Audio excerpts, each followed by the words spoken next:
Don't live it up on someone else's dime, you parasite. My husband and I, along with my brother and his wife, found ourselves on an overseas trip due to certain circumstances. We managed to get under Belle's skin, leading to her hurling insults at us at the airport. Enraged, Belle started shouting and telling us to go back to America. My husband burst into laughter at her words. All right then, let's head back home. With that, our long-awaited counterattack began. My name is Catherine. I'm a 41-year-old housewife. I work at a supermarket checkout and have a good relationship with my colleagues. My husband Luke is 3 years older than me and works for a major electronics manufacturer. He's currently the manager of the General Affairs Department and is rumored to be a candidate for the next department head. My husband, who is deeply trusted by his subordinates and is very dedicated to his work, is a source of pride for me. One day, out of the blue, my brother Mike, who is a lawyer, paid us a visit. My brother and I have always been close, often sharing meals together. My husband has treated my brother like his own, and the three of us going out for meals was one of my joys. However, since my brother got married, these outings have become much less frequent. I've been avoiding Belle, my sister-in-law, because we don't get along, which has also reduced the time I spend with my brother. And now, suddenly, my brother had come to our house. Naturally, my husband and I were both surprised and asked him what was going on. I need a favor from you guys. We could tell something serious was up from the grave tone in which my brother started the conversation. He pulled out several photos and a voice recorder from his pocket and spread them out on the living room table for us to see. Belle, she's cheating. There in the photos was Belle, arm in arm with a man, presumably her lover, heading to a hotel. The voice recorder contained Belle's voice, affectionately talking on the phone with her lover at home. Conclusive evidence of her infidelity was right there. While Mike is at work, what is she doing? This is unbelievable. I was more furious than the person involved. It's absurd to stay silent when your dear family is being treated so terribly. I stood up from the sofa, pointing at the photos and raising my voice. But my voice halted abruptly when I saw someone in the pictures. Hey, Mike, the person in this photo is... Just as I thought. I came here to confirm that too. Convinced by my brother's words, I exclaimed in surprise, What? My sudden outburst startled my husband, who clutched his heart and said, You scared me. Don't shout all of a sudden. What's going on? This guy, he was my classmate in middle school. He was known for playing baseball, being irresponsible, and being a notorious womanizer.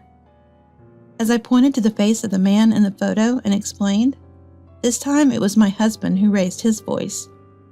You're being loud too, I sternly told him, to which my husband gave a wry smile and sheepishly scratched the back of his head. Unfazed by our shock, my brother continued. I'm going to divorce her, but honestly, I can't stand the thought of just letting her get away with this, so I need your help. Help? With what? My husband was puzzled by my brother's request. My brother explained that he wanted to ask if my husband's friend David could help. Honestly, I don't think anything I or Catherine say will affect her. She might be scared of Luke's dad, David. I think he could really make an impact. Come to think of it, at our wedding, she was terribly scolded by David and ended up crying. I remembered at our wedding when Belle, who was still just dating my brother, came into the dressing room. Until then, I hadn't had a bad impression of Belle. I thought her over-the-top behavior was just teasing, so I mostly ignored it. But it turned out she was mocking me. The turning point was during our wedding. As soon as Belle entered the dressing room, she burst out laughing at me. Pointing at me in my bridal gown, she started mocking me. You? In pure white? You're already pale and chubby. The white dress just makes you look even bigger. Belle was taking pleasure in ridiculing me. I was about to snap at her, despite her being overweight herself. But luckily, my father-in-law David was there too, He had been quietly reading a book nearby until my husband returned to the dressing room. David closed his book, slowly approached Belle, and began to confront her. Hey you, what do you think you're doing? Speaking like that to my son's bride?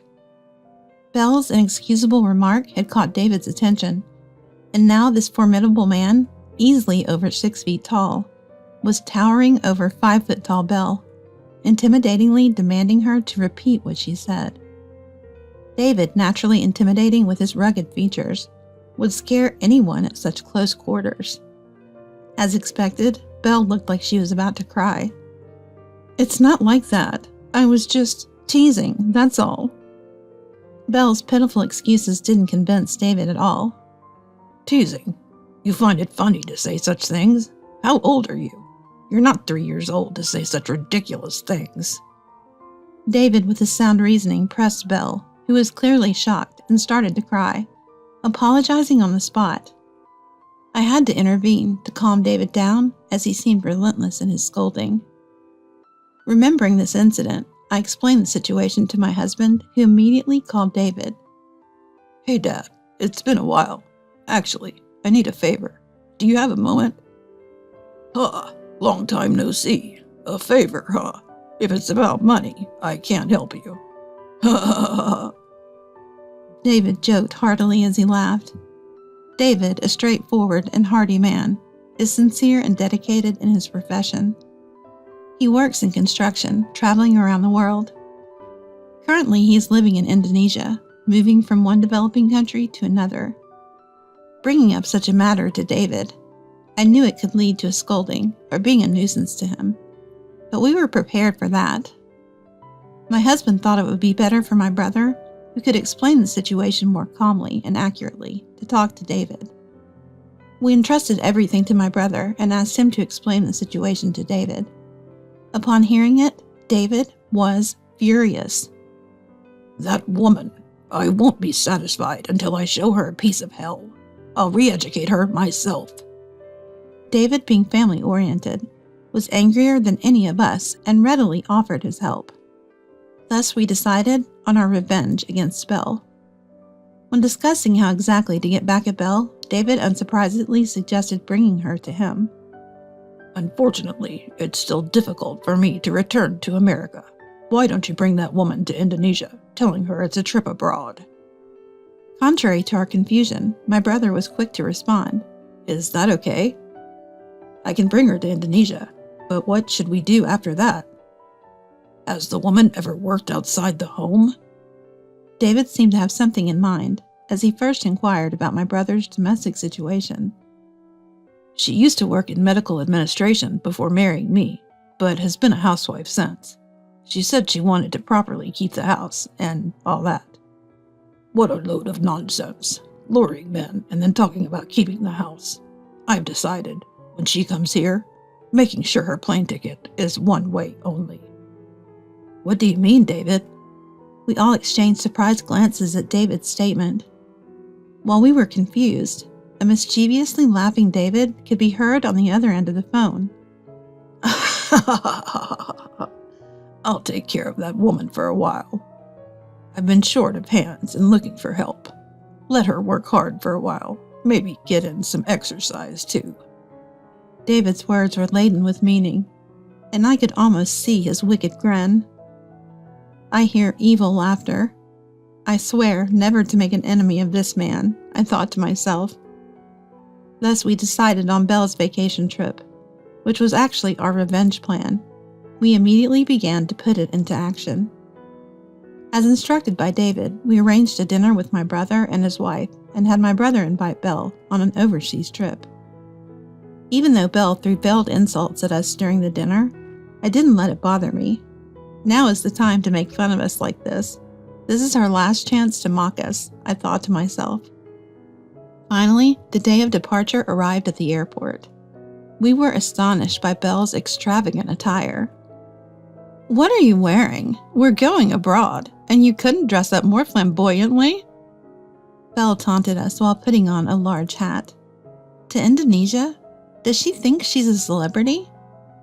I wonder what this person is thinking. Are you planning to be a celebrity? Walking beside her was embarrassing, so we kept our distance and confirmed the plan with my brother. Having finished with baggage and security checks, I started whining to my brother about being hungry. "Mike, aren't you hungry? I want to fill my stomach before we go." Me too. I don't want to feel sick on an empty stomach. Then shall we go to a restaurant? Wait, if we're going to a restaurant, let's split the bill. We're already paying for your trip. Belle insisted.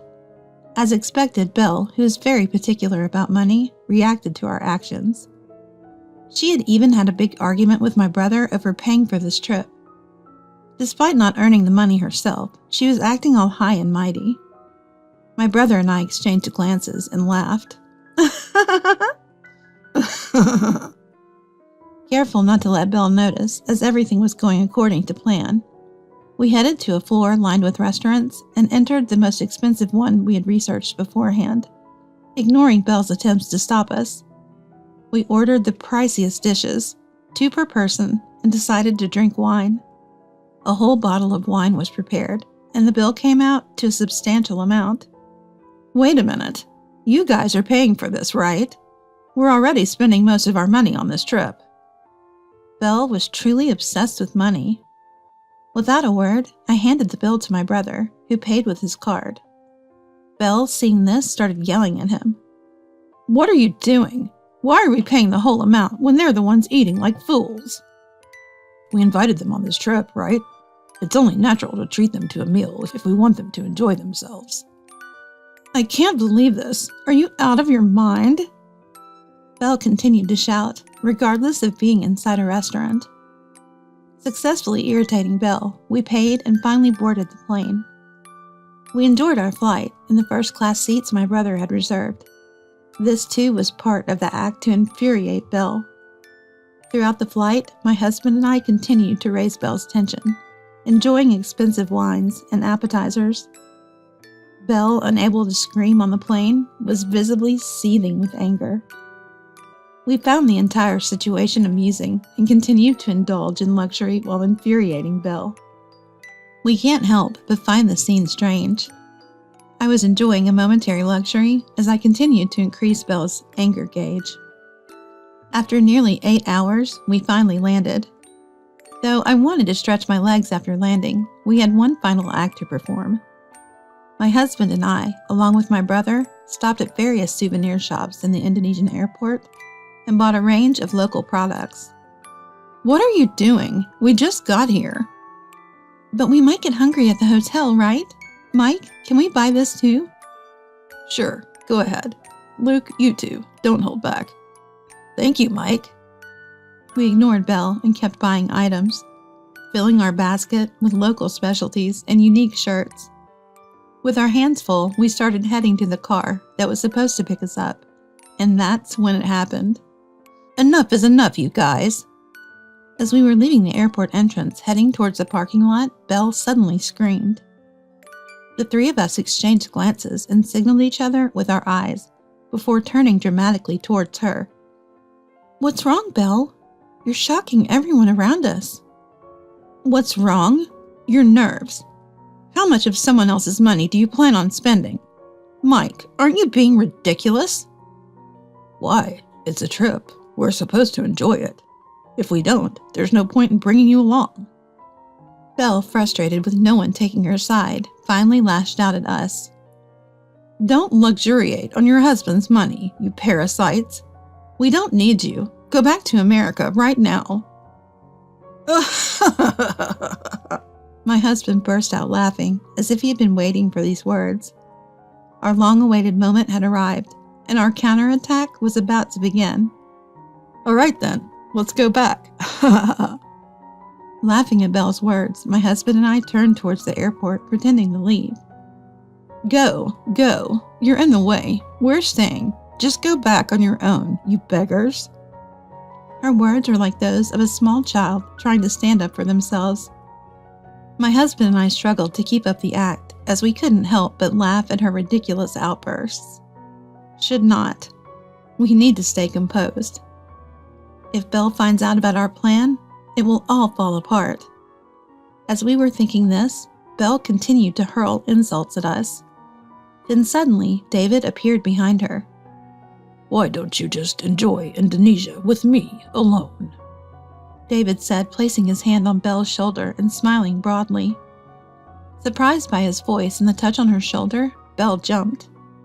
Recognizing the familiar voice, her face drained of color, and she slowly turned around, terrified. Seeing David, Belle screamed and involuntarily sat down. Her ridiculous reaction made everyone but Belle burst into laughter.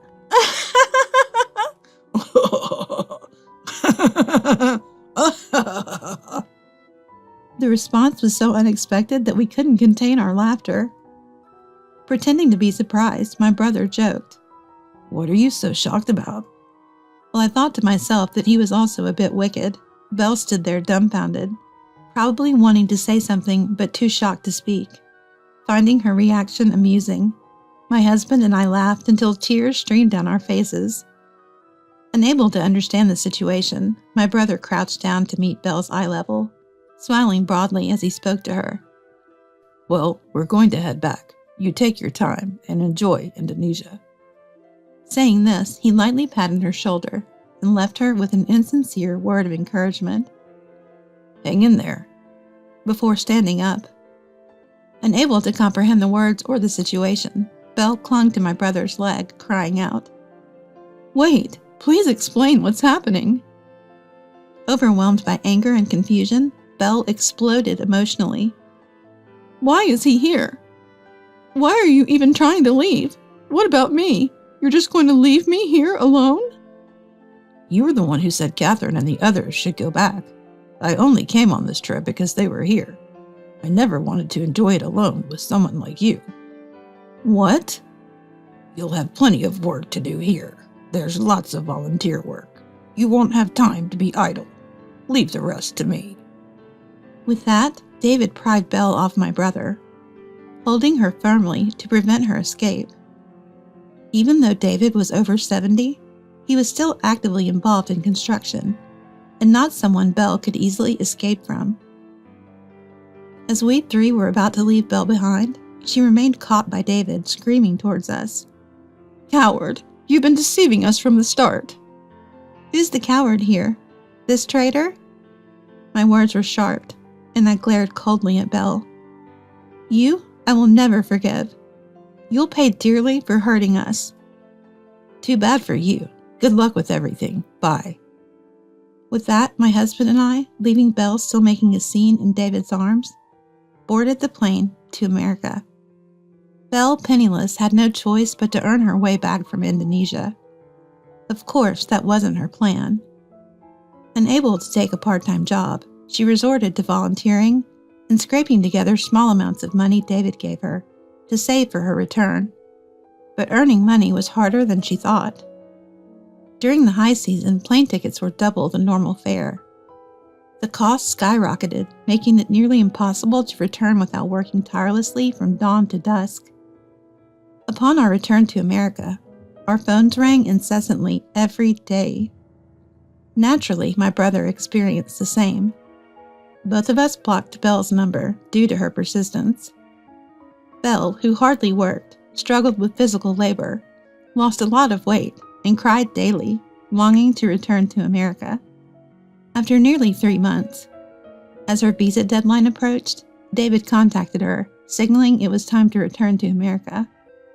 Finally, the climax. I thought our revenge on Belle was over. On the day we went to pick her up, we approached the airport with solemn faces. "There! How dare you leave me behind that day? Why are you here?" Seeing Belle upon her return, she was thin and sunburnt from working outside, clearly showing how much she had been exploited by David. Her changed appearance made it obvious. We greeted her with smiles.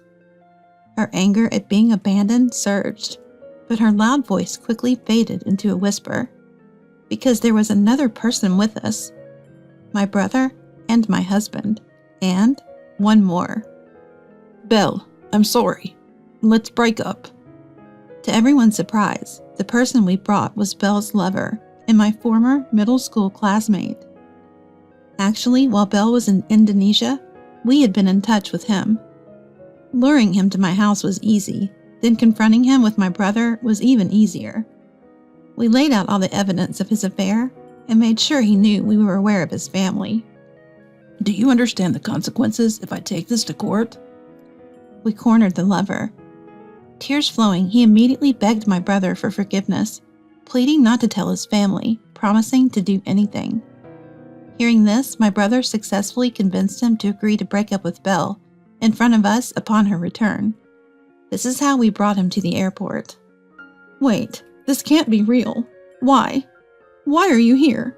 Break up? Wait, why in front of him? Belle was exhausted, and this turn of events was overwhelming. It's no wonder her thoughts couldn't keep up.